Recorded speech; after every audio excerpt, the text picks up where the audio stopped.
Olá, eu sou Yolanda Drummond e esse é o Mira Talks. É um videocast em parceria da Mira Comunicação e da Carijó Filmes. Aqui a gente vai conversar sobre assuntos variados, passando por educação, por empreendedorismo e também por comunicação. E hoje a gente está com uma presença extremamente ilustre, é o Mário Ghil. Ele é nosso professor, ele é executivo também em educação, ele só tem 30 anos de experiência, passando por vários movimentos importantes em termos de tendência, e ele inclusive atua no Conselho de Administração e no Comitê de Estratégia da Somos Educação, que é uma das maiores empresas de educação da América Latina. Bom, não vai faltar história, não vai faltar tendência, não vai faltar reflexão para a gente por aqui. E também vai participar conosco desse bate-papo a Juliana Miranda, que é sócia da Mira Comunicação. Ela também tem mais de 2 décadas de experiência na comunicação, fazendo cross com educação. Tem bastante história, tem bastante bastidor, tem muito para contribuir. Não perca esse episódio, vem conosco. Pessoal, muito obrigada pela presença, obrigada Ghil, obrigada Juliana.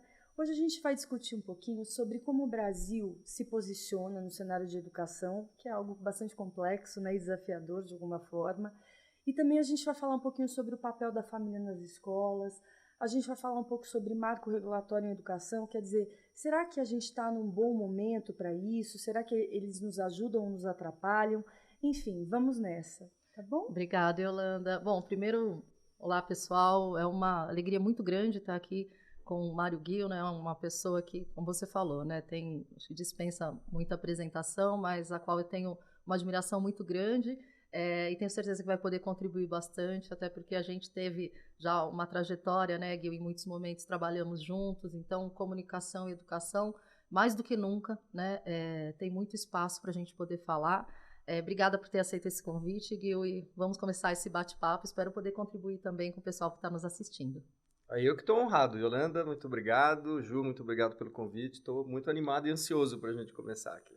Então vamos nessa. A gente vai começar, Gui, falando um pouquinho sobre o cenário da educação no Brasil, né? Então a gente sabe que o ensino público representa hoje 81% da educação básica. Então é a maioria, né? É o cenário majoritário. Isso segundo os dados do censo de 2022.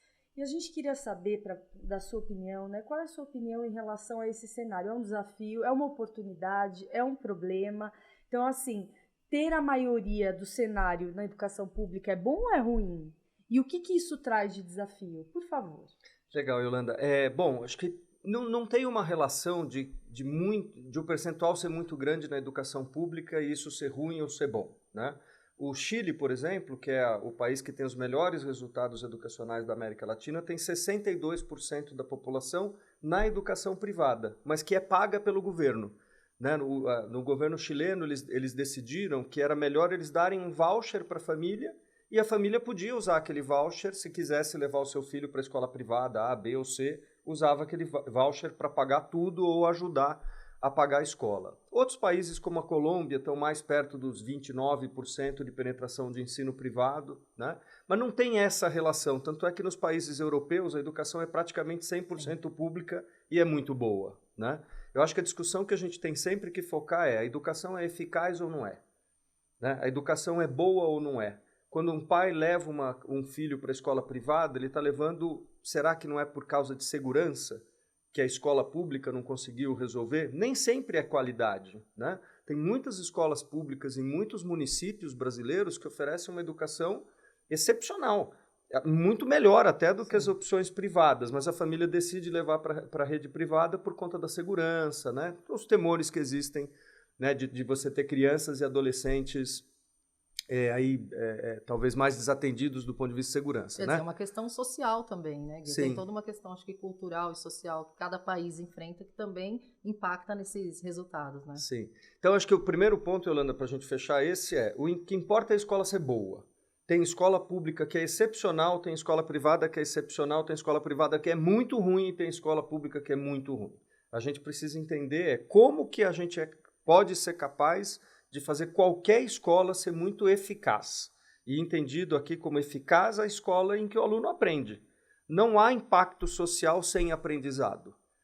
Né? É isso que a gente quer. Depois eu posso comentar um pouco mais de que todas as pesquisas internacionais mostram que os ganhos de educar uma população não estão mais relacionados a quantos anos a população estudou. No passado era assim. Sim. Hoje os ganhos vêm de o que a população aprendeu. Mas isso eu deixo para outra pergunta. A questão de conteúdo mesmo, né?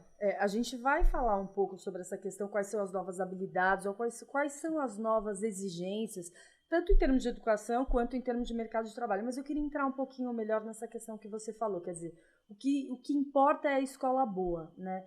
Então, o que faz uma escola ser boa? Então, vamos entrar em questões mais específicas aqui? Claro. Então, a gente vai falar de gestão. Vamos começar a falar de gestão. Existe, de fato, uma diferença entre a gestão da escola pública, e eu estou falando de modo geral, e a gestão da escola privada?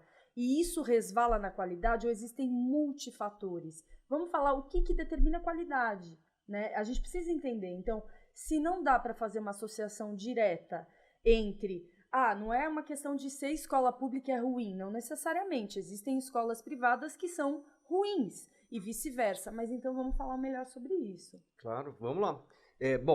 A gente tem que entender que a escola é o que se chama de um ambiente super complexo, né? A escola ela tem uma série de atores, professores, diretores, as famílias, o contexto, a comunidade. Tá. E muito da qualidade da escola depende de que comunidade ela atende, né? Isso é tão evidente que na década de 60, o primeiro grande estudo sobre fatores que levam à qualidade da escola foi feito por um americano chamado Coleman. Ele terminou o estudo dele de uma maneira até muito pessimista. Ele falou, olha, a escola não importa. Se a criança nasceu numa comunidade rica, ela vai aprender. Se ela nasceu numa comunidade pobre, ela não vai aprender. Uhum. Né? Depois a gente veio descobrir que ele estava muito errado. Sim. Ele não estava errado nessa correlação entre um contexto sociocultural melhor e um aprendizado melhor. Nisso ele não estava errado. Mas a gente sabe que existem fatores que fazem uma escola ser muito boa. Deixa eu primeiro falar dos contextos para você entender. Tá. Um dado que é chocante e a gente precisa lutar para reverter esse dado, né? Uma criança filha de uma mãe branca com ensino médio completo tem 90% de chance de terminar o ensino médio. Tá? Seja numa escola pública ou numa escola privada. Uma criança filha de uma mãe negra analfabeta tem 20% de chance de terminar o ensino médio. Isso dados Brasil. Brasil.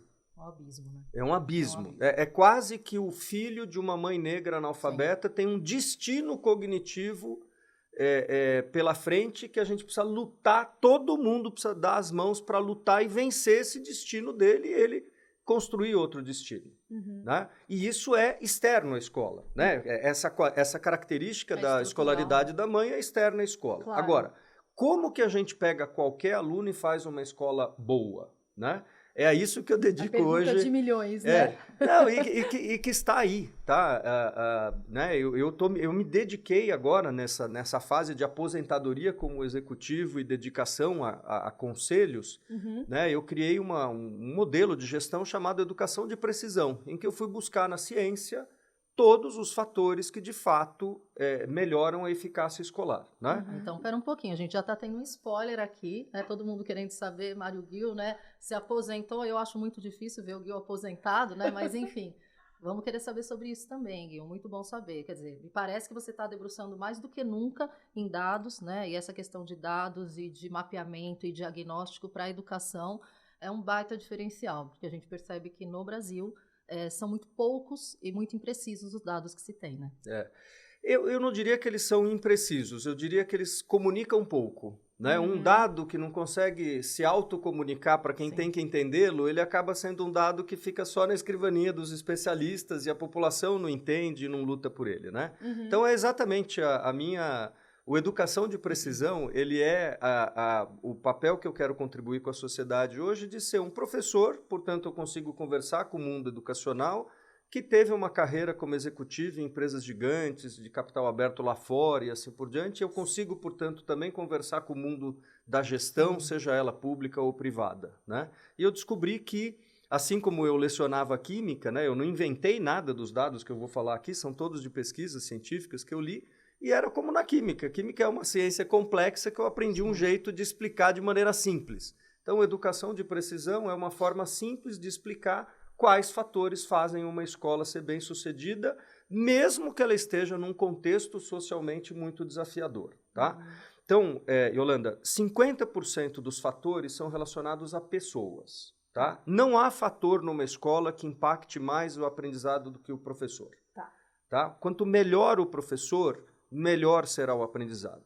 Então a gente está falando, já começamos a falar de formação, quer dizer, de um desafio, um dos desafios é a formação de professor, são as licenciaturas, qualidade das licenciaturas, vamos entrar um pouquinho nisso. Vamos entrar nisso, mas eu queria depois falar de formação e carreira docente. Ok, tá? vamos Porque assim. uma coisa está muito vinculada à outra, né? Combinado. Então, os dois fatores humanos que têm maior poder de piorar muito a educação ou melhorar muito são o professor e o diretor. Tá? Então, os estudos mostram, por exemplo, que ter um mau professor pode tirar meio ano de aprendizado de um aluno, na média. Isso é medido em desvios padrão, mas é muito complexo, prefiro falar em anos. Então, a cada ano de estudo, o aluno perde meio ano com um mau professor. Mas um bom professor, a cada ano de estudo, ele ganha 1 ano e meio. Olha a diferença. Ele, às vezes, muda uma trajetória de vida, né? Muda uma trajetória, Ju, uma história de vida, né? E, Ju, tem um dado de um economista americano que provavelmente vai ser ganhador do prêmio Nobel. Ele já ganhou a medalha John Bates, que é equivalente ao Nobel para os jovens economistas. Ele chama Roland Fryer. O Fryer descobriu que basta ter um professor excepcional no ensino fundamental americano, que a renda média daquele aluno subia $350 por ano. Uau. Isso é muito Imagina se todos os professores fossem assim, né? Mas o que a gente precisa fazer? Vamos lá. Tá. Eu não gosto de ser comentarista, né? Como eu fui executivo a vida inteira, eu gosto de dizer, olha, precisamos fazer isso, aquilo. Embasamento, né? Então, existe um capital humano que precisa ser tratado na escola. O professor é o mais importante, o diretor é o segundo mais importante, tá? Mas a escola não vive só disso. A escola precisa de recursos, né, tecnológicos, recursos pedagógicos, e a escola está sempre inserida dentro do ambiente de política e estratégia. Se for uma escola privada, qual é o posicionamento que a escola tem? Se for uma escola pública, quais são as políticas que aquele sistema educacional tem, municipal ou estadual, tá? Agora, Yolanda, o mais bacana é o seguinte: se você mexer só no professor, ou só no diretor, ou só nos processos, ou só na política, não funciona. Né? Qualquer reforma educacional que articule bem a política, os recursos, os processos e as pessoas vai produzir melhor aprendizado. Mas não vai produzir amanhã. Não tem bala de prata na educação. Né? Por isso que eu sempre dou risada quando algum amigo chega e fala, Gui, o grande problema da educação. Eu falo, cara, nunca usa o artigo no singular. Não há né? É multifatorial. São sempre estes fatores que eu mencionei. Tá? Então você precisa entender que aluno você tem, porque você não vai escolher o aluno que você tem, é ele que, ou ele mora onde você tem que atendê-lo, ou ele que vai te escolher. E você tem que tratar dos professores, dos diretores, dos processos, dos recursos e das políticas. E eu gosto de usar uma frase que é assim, gradualmente e então de repente. Né? A gente viu em países como a Polônia, por exemplo, que de ser um país bem abaixo da média no PISA, na OCDE, em apenas 6 anos virou uma superpotência educacional. Porque semeou, né, e teve todo um trabalho que uma hora dá essa virada. E é assim, de repente, Ju. Então, o que mostra também que é possível. Assim, você evoluir muito rápido a qualidade da educação é possível. A Polônia é um país que na década de 90 nem independente era. Né? A Polônia virou a Polônia depois da queda. Cases, né, Gui? Eu ia perguntar sobre isso. Que a gente vê de contexto global. Exato. Vamos até deixar o contexto global para depois, só para a gente fechar. O nosso já é bem complexo aqui no Brasil, né? Então... Não, mas é que o contexto global é importante para a gente saber o que é que a gente pode copiar de um país e o que a gente não pode. Isso. Tem coisas que você não vai copiar de um país. Eu até vou fazer uma brincadeira aqui com a Finlândia depois. Mas, enfim. Todo mundo quer ser a Finlândia, né? E o Brasil não tem nada para ser uma Finlândia. Então, Yolanda, respeitados esses fatores que eu mencionei, articulando muito bem esses fatores, né? E tratando o seu capital humano muito bem, a educação evolui muito rápido. Tá? É isso, no fim, que faz a diferença de qualquer tipo de escola, pública ou privada, ser muito boa. Ô, Gil, eu vou pedir licença só para fazer um comentário. Você falou nesse trecho 2 ou 3 vezes o termo capital humano. E nos últimos anos, né, pelo menos de 10 assim, principalmente nos 5 anos para cá, a gente vê muita discussão, principalmente na opinião pública, né? Ou mesmo na imprensa, enfim, e nas escolas, sobre a questão da tecnologia, né? Que é algo que a gente não tem como não falar. Mas com esse olhar de que as tendências tecnológicas é que vão trazer, né, o impacto, o resultado de qualidade, e aí tem questões até polêmicas já em relação a isso. Então, quer dizer, como que entra essa questão da tecnologia, como é que você vê, Gil, em relação a esse contexto que você coloca da valorização do capital humano? Super, Ju. Bom, eu gosto muito de dizer que tecnologia não é pedagogia. Tá? Tem muito erro cometido de, olha, agora eu vou trazer tal coisa que vai mudar o destino da minha escola. Isso não existe. A tecnologia é um recurso, que é um dos fatores que eu mencionei. Recursos analógicos e digitais são um fator. Mas se você traz uma tecnologia, não capacita o professor, o diretor não sabe o que usar, você não tem uma estratégia que incentive o uso dessa tecnologia que você acabou de trazer, isso não vai. Isso é capaz até de frustrar mais ainda o ambiente, porque você cria uma expectativa que depois não vai ser, né, preenchida, né? Você gasta recurso com algo que não era relevante. Eu gosto de mencionar, por exemplo, nos anos 2000, não tinha uma feira no Brasil ou fora do Brasil que o assunto não fosse lousa digital, né? Como se, olha... A gente até brincava, Gil, na imprensa, assim, né? Atendia naquela época o ângulo, né? E falava, se não tiver tecnologia, a gente não vai entrar na imprensa. Pô, mas a feira não é de educação? E a gente tentava passar isso para os jornalistas, né? Mostrando que, assim, gente, tudo bem, a tecnologia, mas ela não vai substituir, ela tem que ter um gancho com o pedagógico, senão... E eles queriam mostrar quase, a gente falava que era pirotecnia. Né? O que era pirotecnia aparecia. E muitas vezes, né, eu vi muito isso na iniciativa privada, tecnologia é importante na sala de matrícula. Depois que começou o ano letivo, ninguém sabia o que fazer. Né? Mas eu queria reforçar um pouco esse ponto. Tem um livro muito bacana que eu quero traduzir esse livro e trazer para o Brasil, que em português seriam As Crianças Mais Inteligentes do Mundo. Né? Ela conta por uma jornalista, ela constrói o livro dela conhecendo a história de 3 adolescentes americanos que fazem intercâmbio em 3 países que são superpotências educacionais. Então, uma menina vai para a Finlândia, um rapaz vai para a Coreia do Sul e um outro rapaz vai para a Polônia. Né?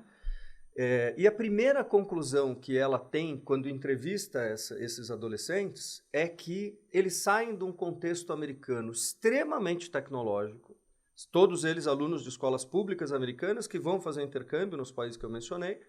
A primeira coisa que chocou é o seguinte, puxa, eu cheguei aqui na Polônia, não tem tablet para todo mundo, não tem lousa digital, mas nossa aula de matemática é super exigente, eu acabei de descobrir que eu não sei nada. Quer dizer, como é que eu vou aprender sem tecnologia, né? Ele descobre que é possível. E olha, o que foi... É uma ferramenta. E o que foi para a Coreia do Sul, que fabrica boa parte dos equipamentos que a gente usa na vida, teve a mesma sensação. A menina que foi para a Finlândia, então, falou assim, gente... Eu acho que eu vim para uma escola que está no século XIX. A escola era 100% analógica e excepcional. Projetos, né? Totalmente. Então, tudo isso para dizer e dando um exemplo de que tecnologia não é pedagogia, tecnologia é mais um recurso que, se for bem usado, as pessoas, o capital humano souber o que extrair de melhor disso, vai produzir mais educação. Né? Inclusive, né, Gil, desculpa, mas para a área de gestão, quer dizer, para os donos de escola, né, para os diretores e obviamente... para a área pública, para os gestores de área pública, a tecnologia, sim, é uma grande ferramenta para ajudá-los, né? Eu sempre brinco, principalmente quando eu estou palestrando para empresários ou secretários de educação, eu digo, invista em computadores primeiro na secretaria. Porque tem um monte de dados que, se você não souber, você já começou errado. Por exemplo, se você não souber, no primeiro ano do ensino fundamental, quantos dos seus alunos, ou qual é a escolaridade das mães dos seus alunos, você já começou errado. Porque misturar um aluno cujos pais têm ensino superior com um aluno cujos pais são analfabetos... Já errou, né? Já errou, porque este aluno está muito mais vulnerável. Ele precisa de um auxílio desde o primeiro dia. E a gente vai voltar um pouquinho só sobre aqueles aspectos que garantem a educação de qualidade, né? E que é multifatorial, mas a gente vai entrar... Você falou sobre políticas, né? E a gente vai entrar em cenário regulatório, que faz parte desse cenário macro, né? De política educacional. E eu queria que você explicasse, Gui, para a gente, primeiro assim, como é que nós estamos no Brasil em relação aos marcos regulatórios de educação, né? E também se isso é favorável ou não, né? E aí você pode, por favor, nos explicar de modo geral, né? Tanto no favorecimento ou desfavorecimento da educação pública e da educação privada, Claro. para a gente entender e se situar e saber, meu Deus, será que a gente vai daqui para frente? Estamos bem? Estamos mal? No que a gente tem que avançar, né? Claro, Yolanda. Ó, a primeira coisa que eu queria, assim, se eu pudesse pedir para as pessoas que nos assistem guardar uma coisa na cabeça, é parar de dizer que o Brasil é terra arrasada.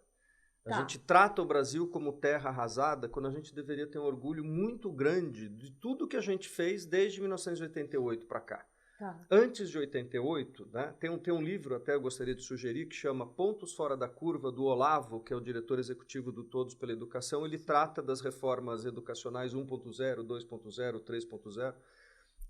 Em 88, com a Constituição Cidadã, a gente inaugurou que todo brasileiro tem direito a ser educado. Antes disso, não era assim. Não havia esse direito. Então, o Brasil, até reconhecido pelo Andreas Schleicher, que é o cientista criador do PISA, né, da OCDE, o Andreas falou, olha, nos primeiros 20 anos pós o período de universalização da educação básica, nenhum país do mundo fez o que o nosso país fez.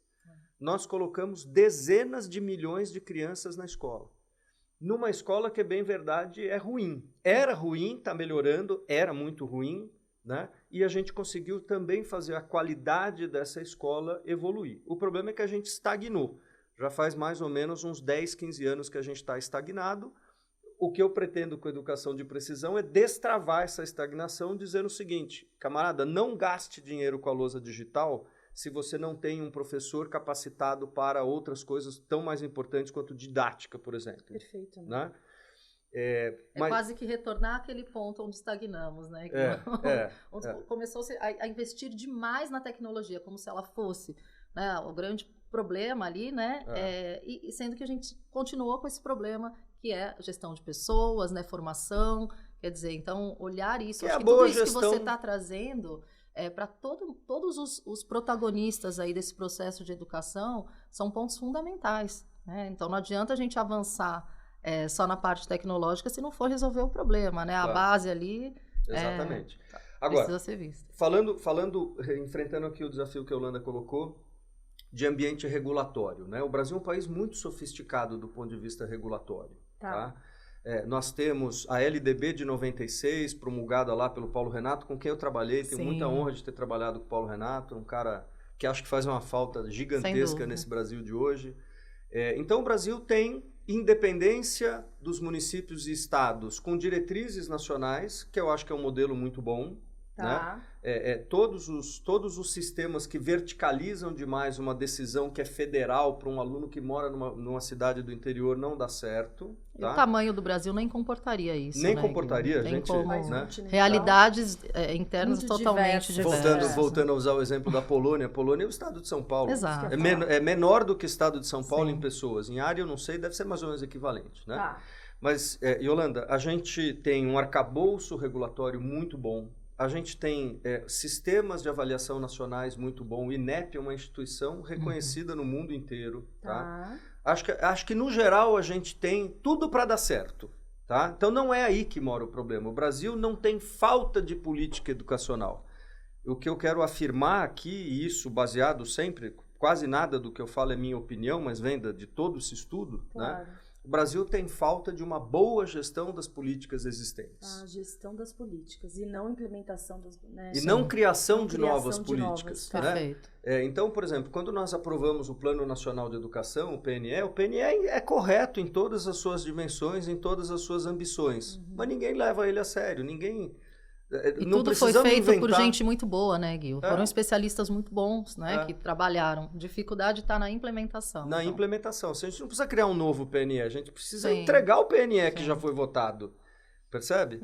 E o que me leva, aqui citando de novo o Olavo, o que me leva às reformas 3.0. Né? A reforma 1.0 é aquela reforma de vamos reconhecer que a escola tem que ser para todo mundo, não para poucos no passado, que gera aquele saudosismo imbecil, né? Que era assim, na minha época a escola pública era maravilhosa. Sim. Claro, a gente ouve muito isso. Ela era muito boa porque ela atendia o rico, e num percentual que atingia 5% dos brasileiros. Então, ela era muito boa para quem não precisava, inclusive. O desafio era muito pequeno, né? Exatamente. Então, aquele a gente venceu, aquela é 1.0, aí a gente foi para a reforma 2.0, que é criar, por exemplo, um arcabouço de financiamento da educação, que é o Fundeb, né? Esse foi o segundo momento, né? Acesso. A gente teve, a gente lutou muito para ter um Fundeb como parte da Constituição brasileira, né? Isso foi votado Tantos no final de 20. Né, Gui? A gente tem o Concede, as Undimes, né? Tem os órgãos também, e a gente percebe que parece que não tem uma costura? Uma costura disso tudo, né? Agora você facilitou muito a minha vida, porque eu queria finalizar a tua pergunta de ambiente regulatório dizendo que, embora nós tenhamos todos os elementos e muitos deles com muita qualidade, a articulação é o que falta. Tá. Né? Nós tivemos, né, nós vimos no governo anterior, inclusive, um gap, um buraco de articulação federal, né, que foi muito evidente.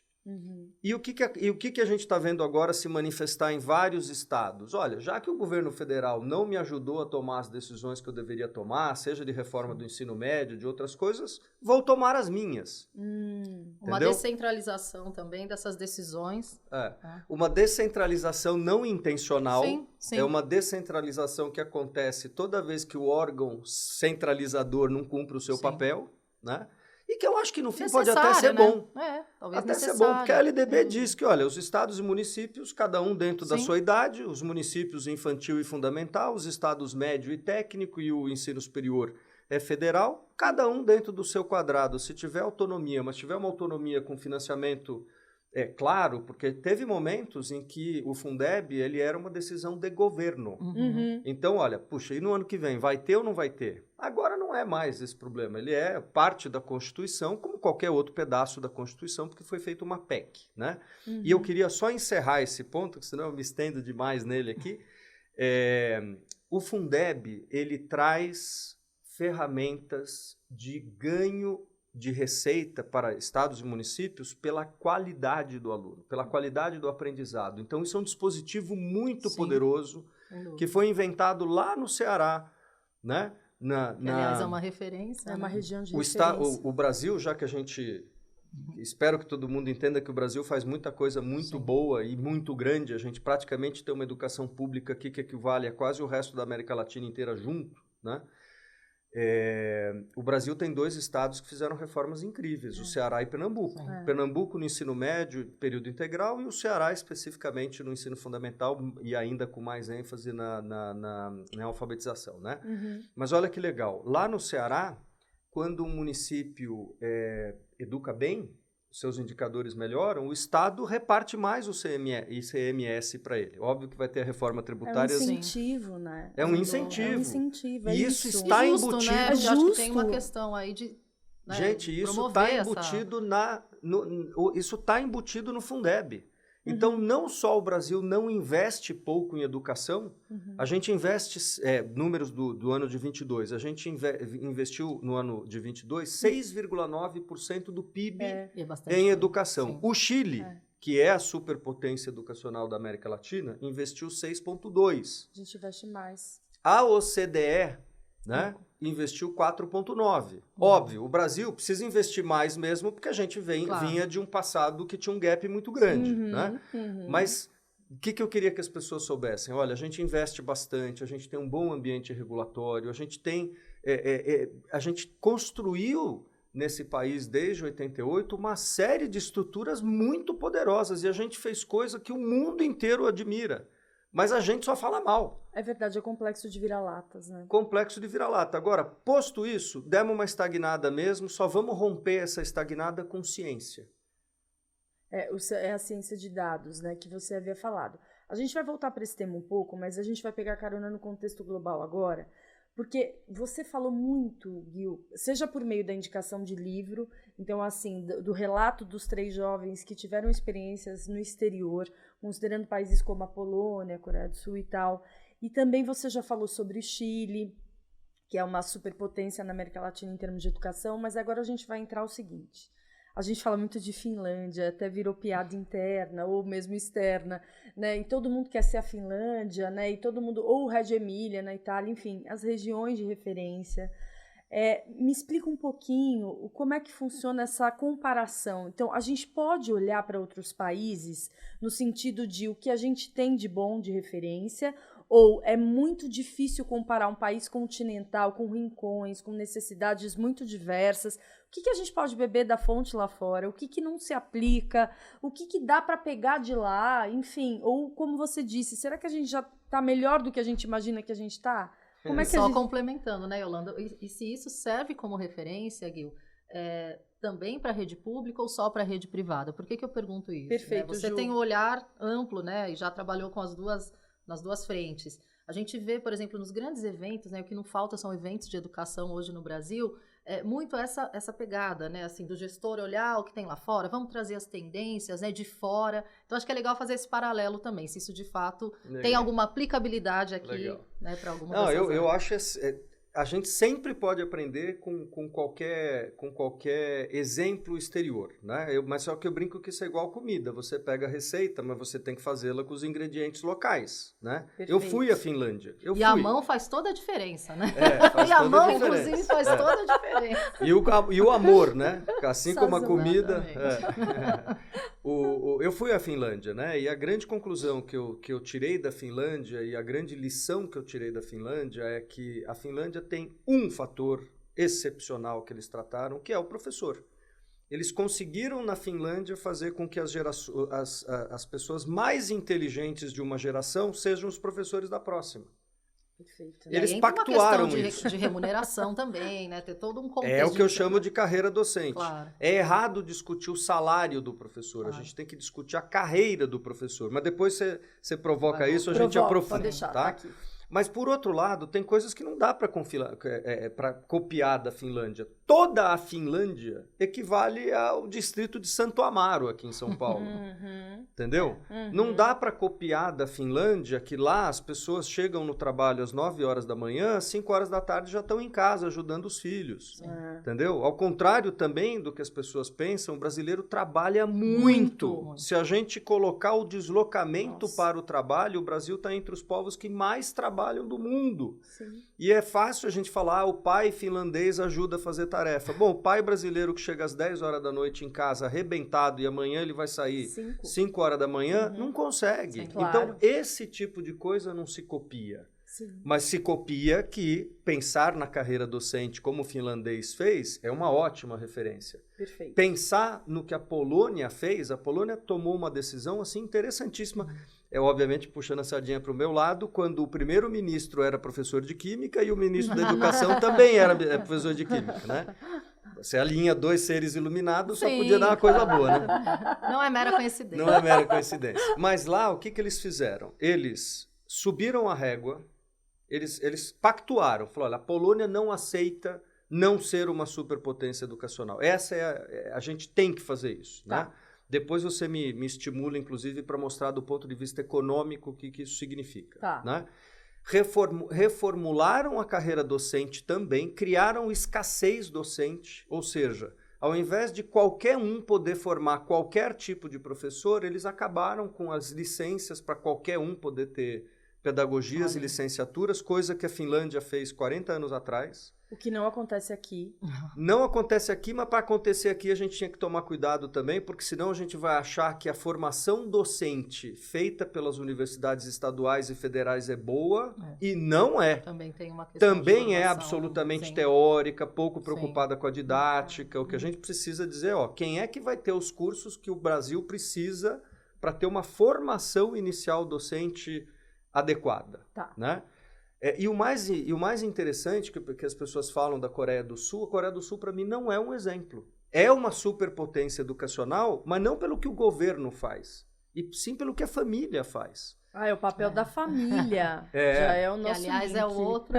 E o quanto a família gasta, Yolanda. Né? Importantíssimo. Porque na Coreia do Sul, obviamente que a média da escola pública da Coreia do Sul é ok. Ok. Só que o aluno sai da escola na Coreia do Sul, vai para um cursinho. e fica estudando até as 10 horas da noite. Depois acaba, de segunda a sexta-feira acaba a escola, ele passa o sábado inteiro em outro cursinho. Depois, domingo, ele vai para outro.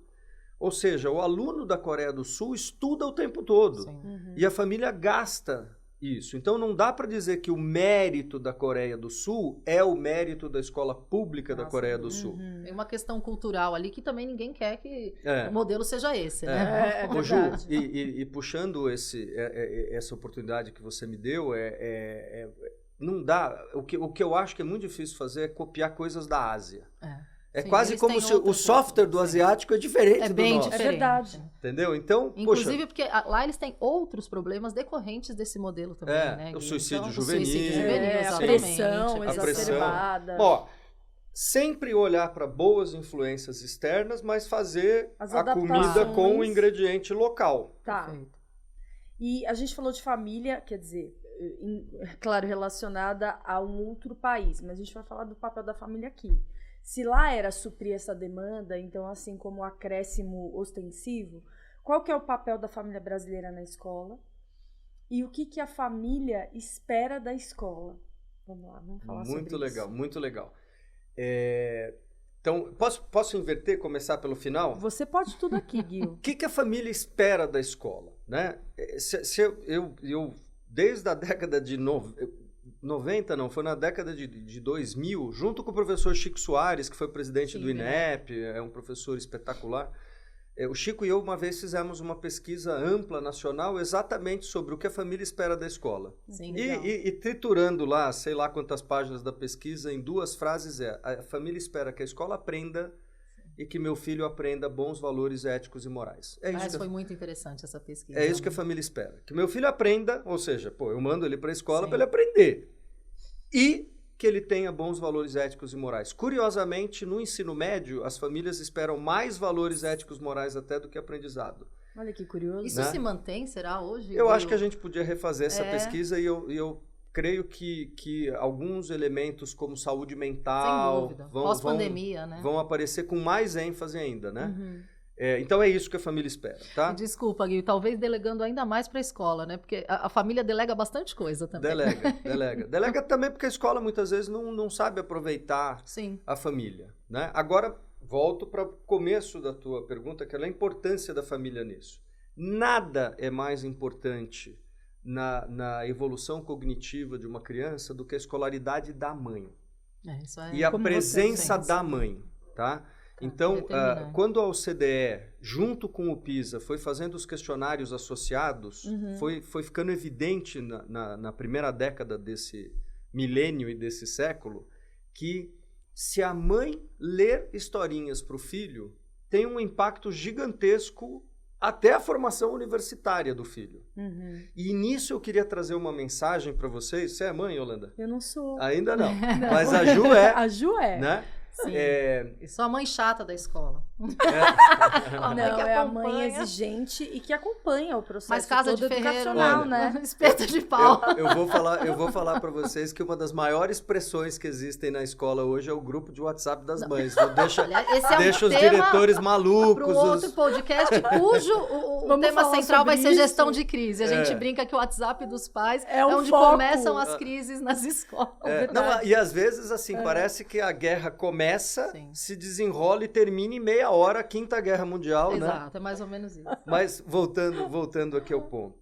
Yolanda, eu estou muito esperançoso com uma coisa que as pessoas não enxergaram, e parte da educação de precisão é comunicar isso para as pessoas. Tá. O Ricardo Paes de Barros, que é um pesquisador economista brasileiro, a gente chama ele de PB, o PB mediu que 1 ano a mais de escolaridade da mãe representa mais do que 3 anos a mais de escolaridade do professor. E eu já falei que o professor é o elemento mais importante da escola. Então, olha a proporção da importância da escolaridade da mãe. Só que a gente está recebendo agora nas escolas as primeiras mães da universalização da educação da década de 90. Então, outra coisa que a gente deveria se orgulhar do Brasil e parar de reclamar sem ter informação é: a cada ano que passa, a escolaridade média da nossa população aumenta. De 92 a 2012, aumentou 4 anos. De 2012 a 2022, aumentou mais 5 anos. Diminuiu até o espaço de tempo e aumentou, né, o ano, né, a escolaridade, no mesmo período de tempo, né? Então, moral da história, uma coisa que me traz muita esperança, e por isso eu acho que a gente está no momento de fazer essa virada da educação, mas gradualmente, então, de repente, né? É que a gente está recebendo crianças nas escolas que vêm de mães que têm, em média, 12 anos de estudo. 12 anos de estudo significa que, na média, elas têm a educação básica completa, até o ensino médio. Esse né? impacto vai aparecer, então, Esse impacto vai aparecer. Ela vai ser uma mãe mais crítica da qualidade da escola. É verdade. Né? Ela vai conseguir, pelo menos nas séries iniciais, auxiliar mais o filho, apoiar mais. As avós tinham uma escolaridade muito baixa. Então, as avós não puderam auxiliar essas mães do jeito que essas mães podem auxiliar os filhos, né? Então, quando a gente conta tudo isso para a população e fala, pessoal, agora é a hora. Tem dinheiro, o Fundeb é perene, o Brasil tem 10 milhões a menos de alunos do que tinha 10 anos atrás, porque a demografia leva a isso, ou seja, tem muito mais dinheiro por aluno, as mães são mais escolarizadas, né? É agora. A gente tem que tratar os fatores que melhoram. A articulação é um ponto que eu acho que o Gil trouxe que é fundamental, né? Eu acho que tá tão otimista a sua fala, Gil. Quer dizer, a gente tem todos os elementos favoráveis para isso, né? Agora o desafio vai ser justamente, né, conectar, fazer essa articulação e colocar as pessoas, acho que, cientes disso. Isso. Né? Que é um papel que vocês estão cumprindo aqui super importante, porque eu costumo dizer o seguinte, as pessoas, só porque foram alunas, acham que sabem tudo sobre educação. E para mim isso é tão imbecil quanto eu que andei muito de avião na vida, achar que eu posso sentar na cabine do piloto e pilotar um avião. Né? Então aquilo que vocês estão proporcionando aqui é a gente dizer para as pessoas o seguinte, pessoal, educação é coisa séria, é científica, vocês têm um papel, a escola tem um papel, mas vamos parar de reclamar e começar a se articular para produzir a educação que a gente quer, para ter os ganhos que a gente quer. E aí, se você me permitir, eu queria dar uma informação econômica, que é a seguinte. Todas as pesquisas mostram que não é mais suficiente só ter muitos anos de educação. É importante que se aprenda. Né? Como é que a gente traduz isso para qualquer um entender? De um jeito muito simples. Na avaliação internacional PISA, pegando a matemática, 100 pontos de diferença em matemática representa 2% de PIB todo ano a mais. É muito representativo. Muito representativo. Ou seja, se você quer perenizar o crescimento da sua população, você tem que conseguir que os alunos aprendam mais. Não é só matemática, é porque o dado é relacionado à matemática, né? Então, um dos problemas da América Latina, o crescimento médio latino-americano comparado ao crescimento médio asiático, é que a América Latina tem, em média, 150 pontos a menos do que os asiáticos no PISA. Então, você quer alguma coisa mais eloquente de que, se eu fizer os meus alunos aprenderem, nós vamos crescer.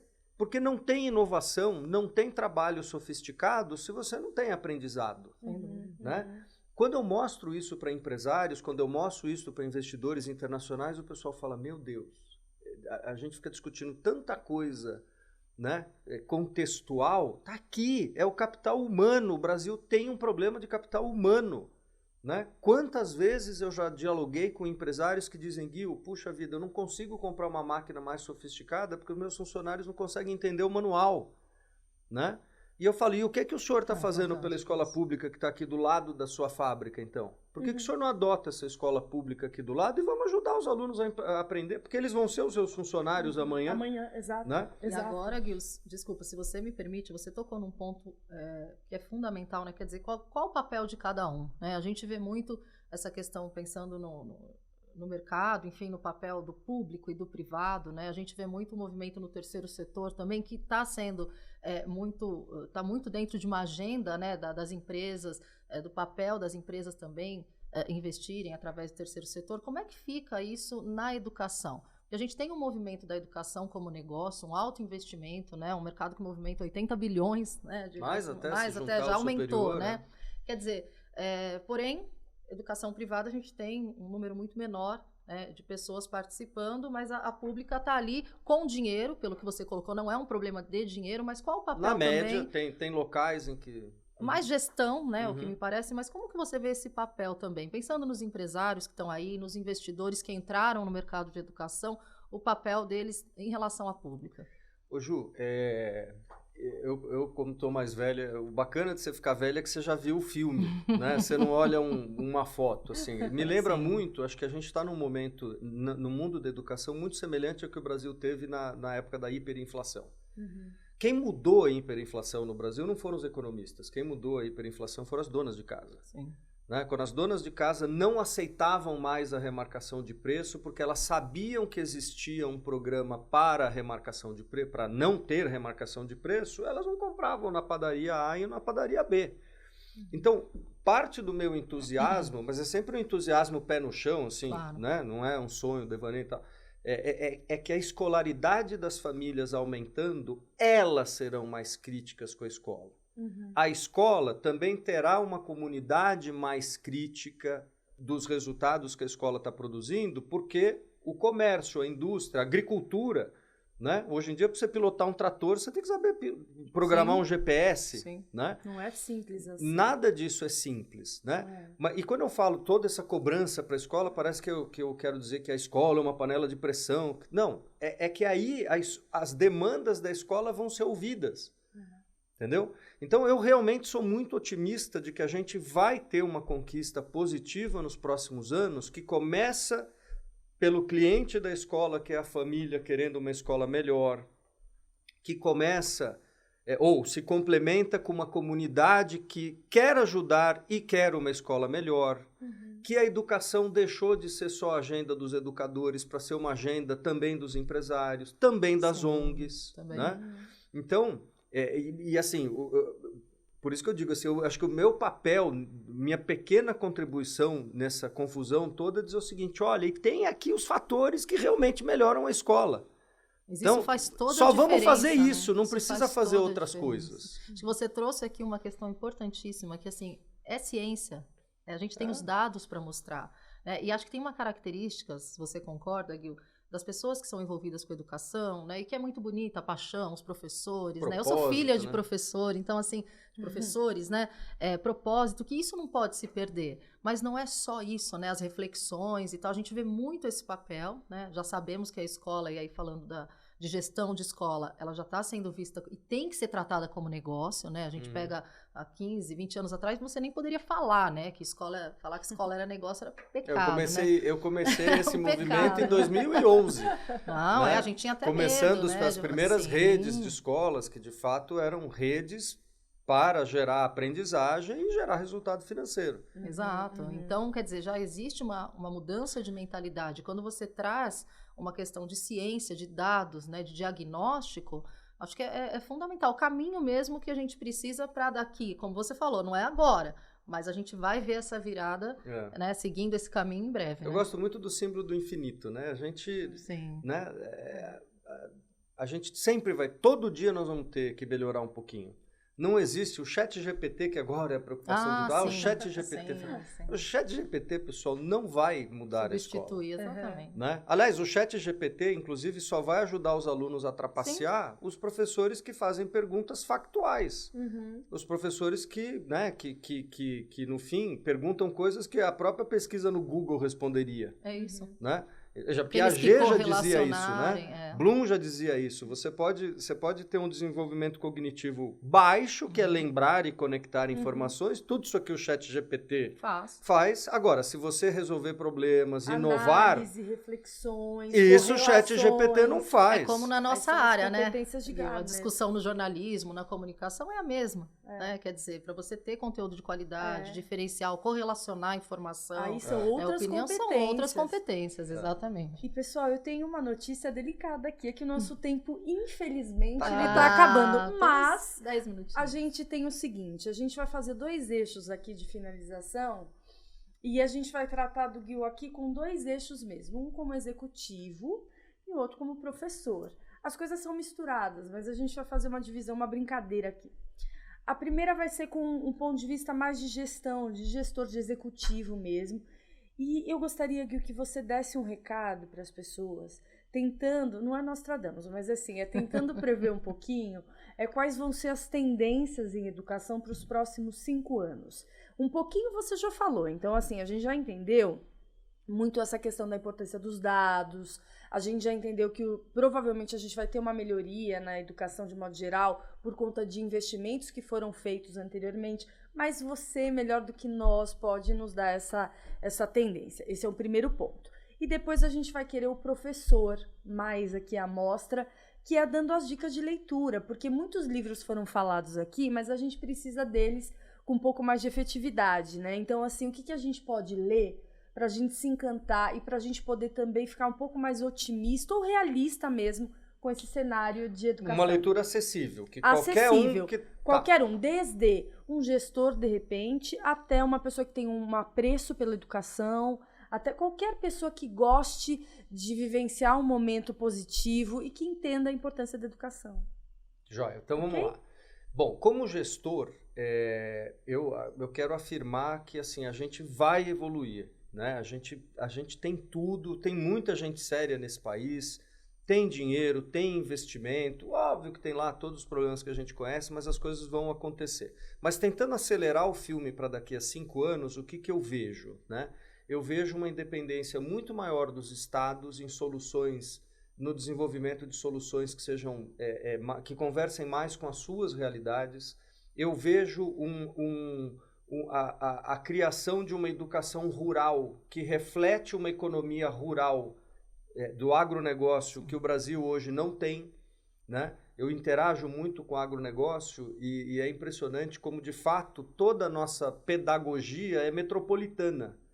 Né? Então tem muita gente que ainda acha que o agricultor no Brasil é o Jeca Tatu do Monteiro Lobato. Tanto que até já tem um movimento, né, para que as escolas atratem, né, os materiais didáticos, enfim. E esse movimento é o começo disso que eu estou vendo, né? Que é assim, eu acho que nós vamos ter uma educação e acho isso muito positivo, porque alguém que cresce numa região de agronegócio, quanto mais perto da sua realidade forem os exemplos, ele vai se interessar mais, ele vai se conectar mais, né? Então, acho que nesses próximos 5 anos, a gente vai ver evolução, a gente vai ver umas mudanças importantes de, olha, são múltiplas soluções que vão aparecer no Brasil, deixando de ter uma única solução nacional, né? Eu acho que a gente vai conseguir evoluir realmente muito no uso de dados em prol dos educadores, né? Então, por exemplo, eu luto muito para que as pessoas entendam que a grande função da inteligência artificial é pegar um dado que existe e transformar numa informação útil. Agora, se o dado não existe, não tem o que fazer, né? Então, você quer começar a transformação digital? Tenha dados. E aí a inteligência artificial vai dizer, olha, um exemplo concreto aqui, né? Pensa num diretor de escola pública que pisa o pé na escola dele, tem 3.000 alunos na escola dele, e ele sabe que garantir a frequência dos alunos mais vulneráveis é fundamental. No método analógico, ele vai ter que encostar no secretário, pedir os diários de classe, tentar olhar quem que está faltando. Né? E isso é um trabalho hercúleo. Agora, o que a inteligência artificial pode fazer? Quando o diretor entrar na escola, ele receber um relatório no celular dele, porque essa ferramenta todo mundo tem, dizendo, diretor, olha só, presta atenção na Ju, porque a Ju está faltando com alguma frequência, a Ju está com queda de nota, a Ju está no contexto familiar. Todos são dados que existem. E aí eu não vou perder tempo com um aluno que eu não preciso, eu vou investir tempo com um aluno que eu preciso. Isso tem a ver com predição, né, Gil? É uma das funções, caminho, sim, né, que a gente tem. É uma das funções da inteligência artificial, né? Então você faz o data collection, né? Você coleciona os dados, depois você faz a análise descritiva desses dados e depois de você treinar modelos de machine learning, de aprendizado de máquina, você dá o passo da predição. Então você já sabe quem são os alunos que você precisa se dedicar mais, porque estão mais vulneráveis, às vezes é até em aspectos socioemocionais, não cognitivos, né? Mas eu vejo isso ganhando força nos próximos 5 anos, também vejo ganhar força nos próximos 5 anos penetração de protocolos neurocientíficos. Olha que interessante. Né? A neurociência é uma conquista moderna. Né? Eu costumo dizer que Vallon, Vygotsky, Piaget, Foucault, Paulo Freire, Maria Montessori são todos meus heróis. Mas nenhum deles viu o cérebro funcionando. Eles são de outra época. É verdade. A gente hoje, se eu tivesse com equipamentos na tua cabeça, eu já saberia se você está prestando atenção, não está, se você está ativando a memória, não está, se você está motivado ou não está. E são protocolos muito interessantes. Por exemplo, a neurociência sabe hoje que uma criança que tem espelhamento de letra, com um protocolo adequado, em poucas aulas liquida o espelhamento. Isso é maravilhoso. Como tratar dislexia, TDAH, como tratar por exemplo, descalculia. Atrás, também tem já, protocolo para tudo isso. Então, as escolas precisam se apropriar disso, né?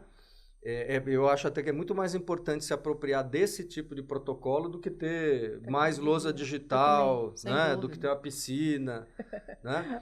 Bom, então, resumindo essa parte de opinião de gestor, sempre vamos ter recursos escassos. O que um bom gestor faz? Ele gasta os recursos que ele tem com aquilo que importa. Perfeito. E são só os fatores que eu mencionei. Né? Precisão cirúrgica. E são só os fatores que eu mencionei que importam. Todo o resto é balela.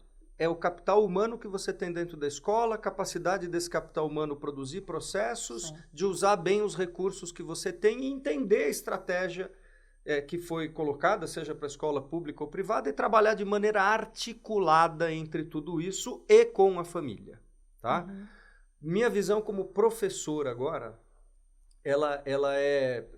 Né, eu nem sei separar na minha cabeça aqui a figura do executivo e do professor, mas... Que, aliás, só um ponto, ele sempre gostou de ser chamado de professor, né? Professor é minha profissão. É maravilhoso, dele, a carreira mais nobre que existe mesmo. Agora, como professor, pessoal, eu acho que a gente, de fato, precisa discutir a carreira docente no Brasil.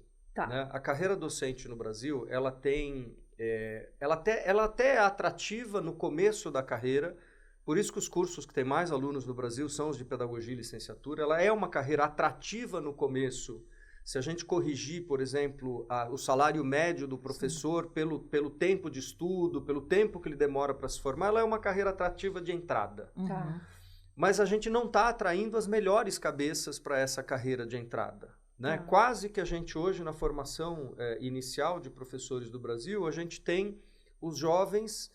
que falam, puxa, eu não vou conseguir passar em medicina, eu não gosto de matemática, não vou para engenharia, então... Não é a primeira opção. Não é a opção dele. É sempre uma segunda ou terceira opção. É quase assim, olha, é o que dá, então eu vou fazer isso. E ao mesmo tempo também são cursos mais baratos, em especial os cursos à distância e tal. Isso é um problema. Agora, o Brasil tem um outro problema seríssimo, que é ao longo da carreira docente, o professor não tem mobilidade, praticamente. Né? Então, ele até tem um salário inicial interessante, que atrai jovens. Embora ainda temos que criar escassez para trazer os jovens mais brilhantes, coisa que a Finlândia fez, que a Polônia fez. Lá. Mas ao longo da carreira o professor não ganha mais. Então um professor, no fim, que queira ser excepcional, ele estuda o tempo todo, ele está preocupado com a didática, ele assiste a aula dos outros, ele vai ganhar o mesmo que o professor que começa, quer dizer, que não está muito... Isso impacta no aluno dele, que vai sentir, obviamente, talvez aquela desmotivação. Exatamente. Né? Olha aí, exatamente. Toda uma cadeia, né, para não deixar a crítica sem uma explicação, eu tenho ajudado um estado importante brasileiro a calcular o índice de diferença de desempenho que cada professor cria. Ou seja, de todas as turmas desse estado, a gente fez uma avaliação no início do ano, uma avaliação no fim do ano. E essa diferença é o índice de diferença de desempenho, né? O quanto o aluno aprendeu. Sim. E desde que não tenha mudado o professor ao longo do ano, esse índice fica atribuído àquele professor. Então, a professora Ju conseguiu uma diferença de desempenho tanto, você conseguiu tanto. Aí eu joguei esses IDDs numa curva normal e descobri que nesse estado tem 150 professores capazes de ensinar de 3 a 7 desvios padrão acima da média. O que é, sem querer ser chato em estatística, mas é uma enormidade estatística. Esses caras deviam ganhar medalha no peito, ir almoçar com o governador, virar os capacitadores dos outros professores, serem reverenciados, entende? no mínimo serem estudados para a gente poder replicar o modelo. E existe protocolo para entender isso, chama Protocolo Stalin, desenvolvido nos Estados Unidos na década de 70, tá? Agora, qual é o lado triste da história? Também tem mais ou menos 150 professores em que os alunos estão aprendendo de 3 a 7 desvios padrão a menos do que a média. Olha. Agora, como usar esse tipo de inteligência para melhorar a carreira docente? Ou seja, eu equalizar preciso... também, né? Pelo menos tentar equalizar essa aprendizagem. Né, descobrindo o professor que precisa de ajuda, você vai lá e ajuda. Mas você faz toda a sua formação docente em quem precisa. Claro. Agora, quem é ponto fora da curva... Uma forma de corrigir a carreira docente é falar assim, eu reconheço que você é fora da curva, eu vou aumentar o teu salário. Certíssimo. Aliás, vou fazer uma coisa mais ambiciosa ainda. Se você que é o melhor professor, me permitir te transferir para a pior turma, porque nada melhora mais rápido o desempenho do aluno do que os piores alunos terem acesso aos melhores professores, isso é quase miraculoso. Né? Eu estou trabalhando, ver se eu consigo convencer esse governador disso, de olha, se você topar esse desafio, eu vou aumentar 30% do teu salário no primeiro ano, se você topar mais um ano, eu vou aumentar mais 20% do teu salário, se você topar o terceiro, eu vou aumentar mais 10% do teu salário. O reconhecimento do valor, não basta você ter valor, que você tem que ter o valor né, reconhecido. Do mercado, por exemplo, corporativo, que se você leva, lógico, né, as pessoas, elas precisam ter incentivos para também... E reconhecimento monetizado, inclusive. Ficou muito claro na sua fala, Gui, o quanto o papel do professor precisa ser reconhecido e o diagnóstico faz com que você seja justo, né, e você consiga trabalhar aqueles que também precisam acompanhar. Exatamente, Ju. Mas sempre com a ênfase de que a discussão não pode ser aumentar o salário do professor. Claro. Né? A gente precisa corrigir a carreira docente. Toda a carreira. A gente precisa atrair melhor, a gente precisa remunerar melhor, a gente precisa premiar muito melhor.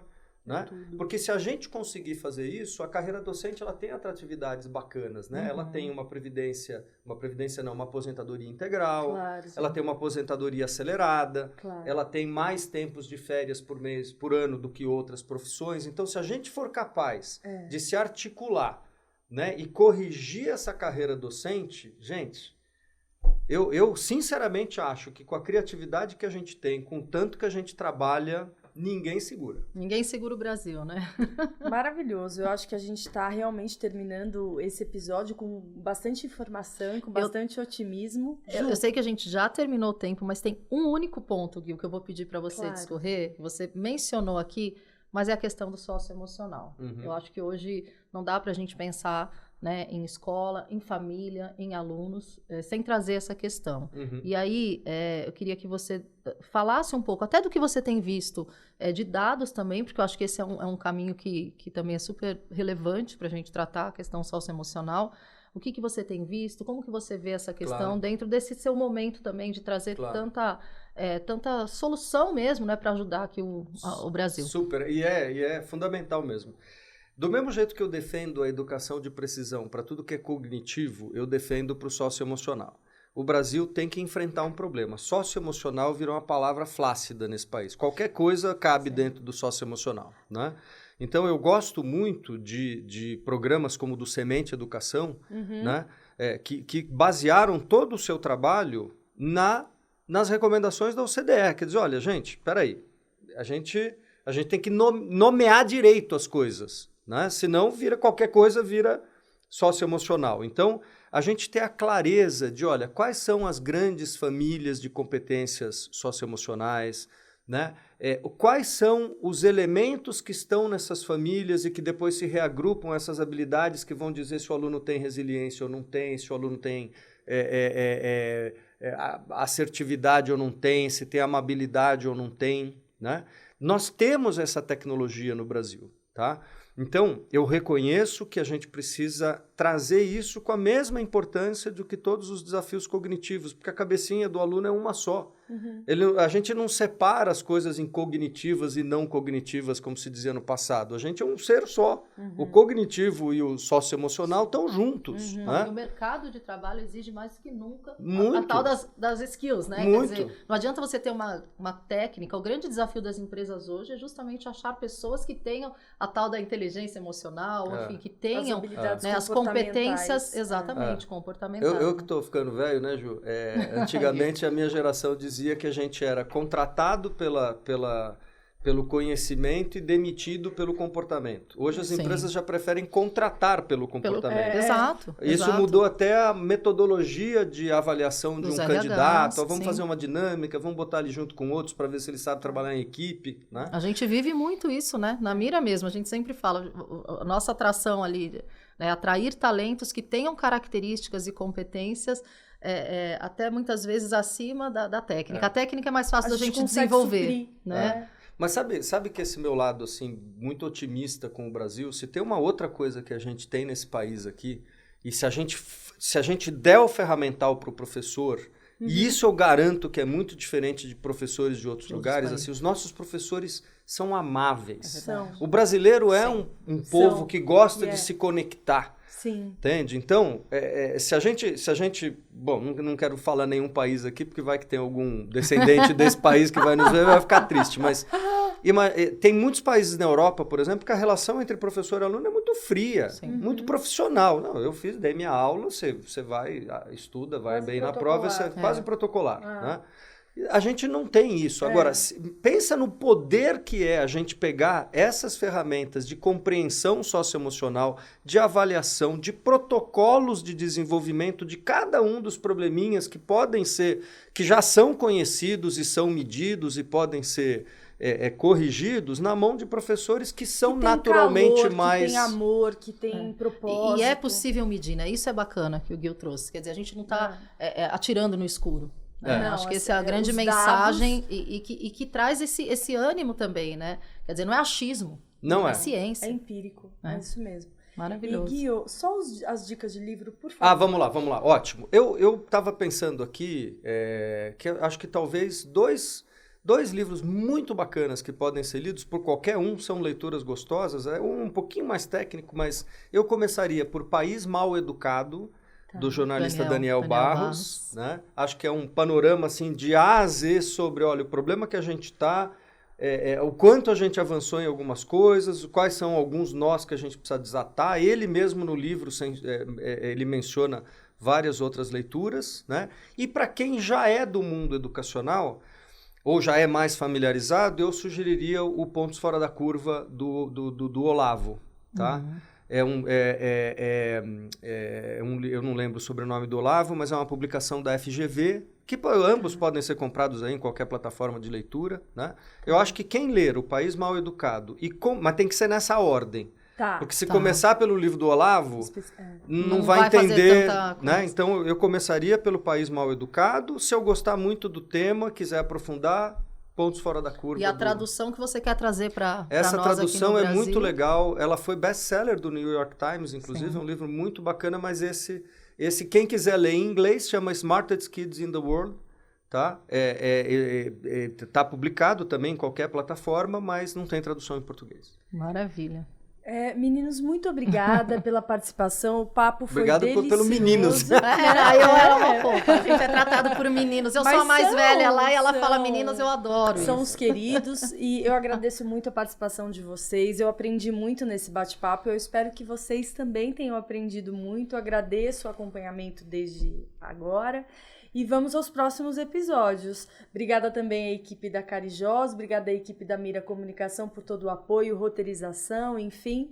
Estamos juntos para aprender mais sobre comunicação, educação e empreendedorismo. Obrigada, Yolanda. Obrigada, Gil. Obrigado, meninas. Uma honra.